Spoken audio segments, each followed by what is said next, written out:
Seguimos con más en Acción 10 en la mañana en temas de salud. Vamos a hablar de trombosis venosa profunda, cómo es esta afectación de salud y qué tanto puede poner en peligro nuestra vida. Vamos a conversar del tema con el doctor Antonio Somarriba, quien ya está con nosotros, es médico diabetólogo y lo podemos encontrar en la Clínica Cardiológica del Valle. Es importante saber que esta es una complicación muchas veces de la insuficiencia venosa y vamos a abordar el tema por eso. Esté usted muy pendiente. Recuerde que puede participar con nosotros mediante sus llamadas al 2222-7808 y también a través de sus comentarios en nuestra transmisión de Facebook. Nos encuentra como Canal 10 Nicaragua. Ahí también estamos transmitiendo en vivo consulta con el especialista. Doctor, bienvenido. Gracias como siempre por traernos estos temas de mucho interés. Muchas gracias, Jocelyn. Encantado de estar aquí siempre en Canal 10. Sobre todo compartiendo después de tanto tiempo juntos. Sí. Bueno, la trombosis venosa es una situación circulatoria realmente que puede causar peligro para la vida y también causar secuelas. Como tú dijiste, la mayoría de veces es producto de la insuficiencia venosa, es decir, de las varices. Y si tomamos en cuenta de que las varices es una condición que actualmente cubre el 50% de toda la gente, de los adultos pues, en general, pues creemos de que es una condición que se puede ver muy frecuentemente también. Por lo tanto, se vuelve en peligro. Correcto. Tanto para los pacientes como para la condición pública. Pues. Expliquemos, doctor, en palabras sencillas, cuando hablamos de trombosis venosa profunda, sí, hablamos de un coágulo, hablamos de que puede ser una complicación a lo de la insuficiencia venosa. ¿Cómo es que se da esto? ¿Cuáles son esos factores de riesgo más notorios? Los factores de riesgo son muchos, ¿verdad? Pero principalmente hay que saber de que la trombosis venosa se produce porque el flujo sanguíneo que está presente en las venas, que son varicosas, es un flujo lento. Es decir, es como que un río, en vez de correr de manera normal, comience a estancarse. Okay. Y al hacer eso, al hacer un flujo lento, los factores de la coagulación que andan nadando en nuestra sangre comienzan a chocar y se comienzan a activar. Y esa activación de los factores de la coagulación van a producir el coágulo. Ese coágulo puede ser tan grande que bloquee totalmente la circulación y se convierte, por lo tanto, en un trombo.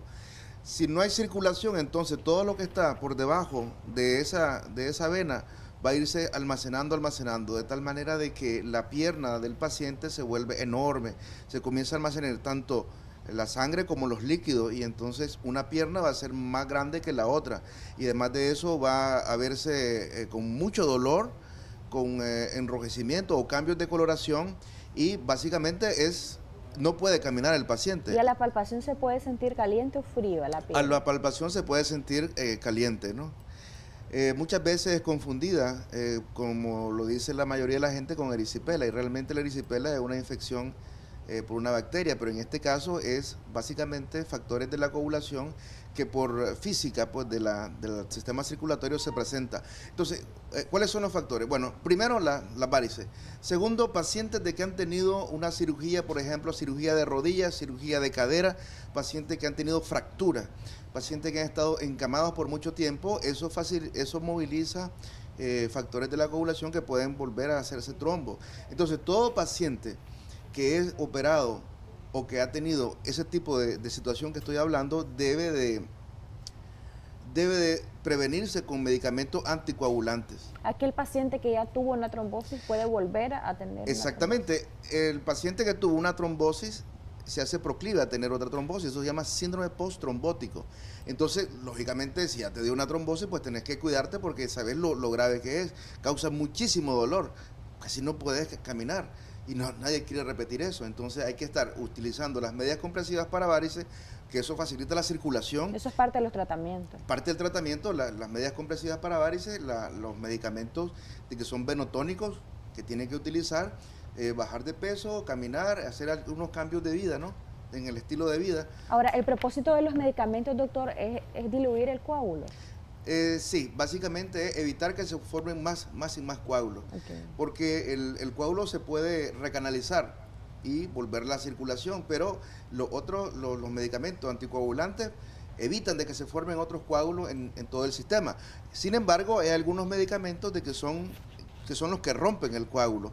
Eso sobre todo cuando se dan situaciones en las cuales se produce una trombosis una tromboembolia pulmonar, que el coágulo se convierte en émbolo, es decir, se quita del lugar donde están las piernas, viaja a través de la circulación y llega hasta el pulmón. Eso ya es una complicación. Eso es una complicación de una complicación, porque realmente cuando llega al pulmón entonces va a afectar el sistema respiratorio, va a comenzar a toser, no va a poder respirar, y si se forma un gran coágulo en el pulmón o se tapa esa circulación en el pulmón, se puede morir. Entonces muchas veces se puede utilizar medicamentos de que rompan ese coágulo, y otras veces hay que abrir, incluso hay que hacer una cirugía para quitar ese coágulo. Por lo tanto, no estamos hablando de poca cosa. Lo más importante de todo esto, Jocelyn, es que se puede prevenir. Y se puede tratar en sus etapas iniciales lo más pronto posible, y ahora, gracias a Dios, tenemos medicamentos y técnicas que nos ayudan a eliminarlo fácilmente. Ya nos va a hablar de esas técnicas y de esos medicamentos, doctor, pero tenemos consulta ¿No? y nos dicen si los pacientes con diabetes pueden tener mayor riesgo, si los guardas de seguridad que permanecen mucho tiempo de pie pueden tener mayor riesgo a sufrir un problema de salud como la insuficiencia venosa y a largo plazo una trombosis. Claro, entonces dentro de los factores que decíamos, hablábamos de la fractura, pero también otro factor es la posición de que se trabaja, ¿no? En la posición de pie por mucho tiempo, la posición sentado por mucho tiempo, la posición inmóvil por mucho tiempo. Muchas veces dice, no, es que no hace mucho trabajo físico, pero se encuentra todo el día sentado en la computadora, casi 12 horas diarias. Entonces esa posición que tiene hace de que el flujo sanguíneo sea lento y que pueda formarse un trombo. Los pacientes diabéticos están proclives porque la pared de la arteria y de las venas de los pacientes diabéticos es muy frágil, está constantemente bombardeada por digamos, microorganismos, está bombardeada por aterosclerosis, está incluso pacientes de que se le ponen diálisis cuando utilizan una vía, ya sea una vía venosa, eso provoca de que se rompa la pared y por lo tanto es proclive a tener trombosis. El paciente diabético es un paciente de alto riesgo en todo, por eso lo más importante del paciente diabético es mantenerse controlado, es decir, que se mantengan los niveles de glucosa lo más cercanamente posible a lo normal. Tenemos llamada, doctor. Buenos días, le escuchamos. Consulta para el doctor. ¿Aló?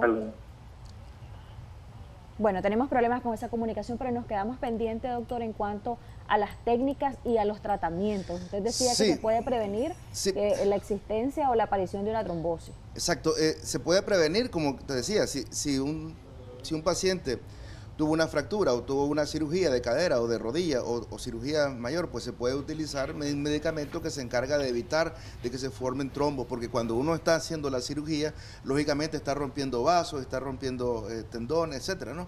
Dependiendo qué tipo de cirugía sea. Y cuando hablamos de prevención también, por ejemplo, en aquellos pacientes que tienen una insuficiencia venosa severa, que se ve más en las mujeres, por ejemplo, ¿se puede hacer algún procedimiento para prevenir las complicaciones, entre ellas la trombosis? Claro, porque nosotros tenemos como medios de diagnóstico dos cosas importantes. Y hay venas gigantes que le puede ver uno a las mujeres. Esas venas gigantes, ¿verdad? Usted la ve y dice, bueno, ¿qué está pasando ahí? Realmente lo que está pasando ahí es de que la sangre se queda como estancada y se comienza a llenar y a ser más grande la vena, no circula. Todo eso se puede eliminar con una flebectomía ambulatoria. Entonces la mayoría de las preguntas de los pacientes dicen, ¿y ahora que me quitó la vena, cómo va a ser la sangre? Bueno, pues esa vena no servía para nada más que para provocarle una trombosis. La sangre se va a ir por las venas que están normales. Entonces todo lo que esté así afectado se puede eliminar, ya sea con una flebectomía ambulatoria, ya sea con una endoláser. Nosotros utilizamos mucho el láser, un catéter láser para ir quemando las venas por dentro sin que provoquen dolor y sin dejar ninguna cicatriz. Pero también se pueden utilizar, el otro método de diagnóstico es el dímero D. El dímero D es un examen de laboratorio muy sencillo que lo que hace es ver si hay probabilidades de coágulo. Entonces, cuando hay esas dos cosas, si vemos de que hay con el ultrasonido, si vemos de que hay una trombosis o hay dímero D aumentado, ya podemos comenzar a dar tratamiento. Un tratamiento que básicamente son medicamentos que se encargan de evitar que se formen más. Los nombres genéricos, pues sin hablar de marca, pues de los principales es el Rivaroxaban. El Rivaroxaban se comienza a tomar una vez al día y durante 3 meses lo protege totalmente, se desinflama totalmente la pierna y se hace controles de ultrasonido y podemos ver cómo fluye nuevamente. Entonces, ahora, antes teníamos la warfarina, pero la warfarina pues tiene muchos efectos adversos también, aunque aún se sigue utilizando. Pero a lo que voy yo es de que ahora nuestro arsenal médico es más completo y más óptimo para tratar una trombosis. Usted nos decía también de técnicas, de qué técnicas podría compartirnos esta mañana para este problema de salud que puede tener complicaciones graves. Bueno, muchas veces se puede hacer incluso una trombectomía. La trombectomía es que localizado el coágulo, que es muy grande y que sabemos de que va a permanecer ahí, se puede utilizar la trombectomía, que es una técnica quirúrgica en la cual se elimina el coágulo, ya sea hacer de manera directa, con apertura, ¿no?, de la vena, o bien a través de un catéter de que se encarga de ir desbaratando el coágulo y se va absorbiendo al mismo tiempo. Son técnicas nuevas, ¿no?, de punta, de que permiten al paciente poder seguir continuando con su vida ya después de eso. En general, estos pacientes que sufren esto, la mayoría de veces tienen que tener tratamiento como mínimo 3 meses, ¿no? Y luego hacerse chequeos cada 6 meses a ver cómo está la situación de la circulación. Pero bueno, es importante también decir de que aquellos pacientes que son encamados, por ejemplo, enfermedades de que, imagínate que tiene una fractura de pelvis, entonces tiene que estar encamado, ¿no?, con todas las... o fractura de cadera, ese encamamiento provoca de que la sangre se maneje lentamente, circule lentamente y puede provocar también trombosis. Hay que dar tratamiento de manera preventiva. Exactamente, para eso están los tratamientos, para evitar de que se dé esa trombosis. Aquellos pacientes que tuvieron una situación grave, un accidente, por ejemplo, y quedaron en silla de ruedas, ¿cómo funciona en ellos esta situación? También eso es un factor de riesgo permanente. Totalmente. Pacientes que han quedado parapléjicos, por ejemplo, o cuadraplégicos. Es decir, son pacientes de que van a tener siempre un riesgo permanente de tener afectaciones de la circulación, y entonces estos pacientes se benefician con la prevención. ¿Cómo van a prevenirlo? Con estos nuevos medicamentos de que pueden darle en dosis pues menores, ¿verdad? Pero mantenida, y se puede evitar esa trombosis. Gracias, doctor, por habernos acompañado y compartir este tema. ¿En cuánto tiempo podemos considerar que un paciente está fuera de peligro una vez diagnosticada la trombosis venosa profunda? Bueno, usualmente el tratamiento ya a los 3 meses ha evolucionado bastante bien. Sin embargo, a los 6 meses se hace siempre controles, y así hay que estarlo haciendo. Ya al año podemos decir, si lo revisamos y con el ultrasonido le hacemos dímero D, y además de eso vemos que él ha cambiado su forma de vida, y que utiliza las medias y que utiliza los venotónicos, podemos decir de que ya es un paciente casi normal. Pero siempre hay que decir de que la enfermedad venosa está presente mientras tengamos venas. Y eso es importante, doctor, porque muchas veces los pacientes, después de un evento como este, de una trombosis venosa profunda, ya cuando se sienten bien, ya cuando consideran que están fuera de peligro, piensan que, por ejemplo, se pueden quitar las medias, y la vida de un paciente luego de la trombosis no vuelve a ser nunca más la misma, entiendo yo. No. ¿Cuál sería su recomendación en ese sentido? Para mí, en general, lo más importante es de que todo paciente que haya tenido trombosis, que haya pasado ya el tratamiento médico, tiene que utilizar sus medias compresivas, porque las medias compresivas lo que va a hacer es incrementar la velocidad de la sangre, aumentar la circulación, y además de eso tomar los venotónicos, que son flavonoides, que eso lo que hacen es evitar de que la pared de la vena se esté inflamada, y entonces ayuda a la circulación. Eso de manera permanente. Las venas se ponen en la mañana, se va a trabajar todo el día y se quitan en la noche. Punto. Okay, solo para dormir se quitan las medias. Sí, porque ya dormido ya está en posición. Y las medias de compresión no puede ser cualquier compresión, tienen que ser prescritas por el médico, ¿no? Exacto, porque la mayoría de veces cuando van a comprar a la farmacia le pueden dar cualquier tipo de compresión o diferente talla. Lo ideal es medirlo como cuando hacemos con el sastre, medir el tobillo, medir la pantorrilla, y en base a eso hay unas tablas de medición y tablas de presión para que para cada paciente hay una media adecuada. No es la misma para todos. Perfecto, doctor. Muchas gracias nuevamente. ¿Dónde podemos ubicarlo para las personas que han estado pendientes del tema y que tienen dudas y que sobre todo deben de ver este problema de salud de una manera preventiva, no hasta que ya tengamos el problema? Eso sería lo ideal, ¿verdad? Pero ya en general casi siempre nos llegan con ese problema. Sí. Estamos siempre en Clínica Cardiológica del Valle, mi teléfono 888-23386, preferiblemente por mensajes de WhatsApp, porque a veces contestar es medio difícil. Muchas gracias por la... Gracias a usted, siempre bienvenido. En Clínica Cardiológica del Valle siempre lo atienden con muchísima estima, y ese calor humano que los caracteriza, que es muy importante a la hora que uno llega preocupado con un paciente enfermo, por ejemplo. Hay que tratar la salud de forma preventiva, eso es lo más importante. Gracias a usted por haber estado pendiente de este tema. Nos vamos así con los chicos que tienen mucha más información tecnológica.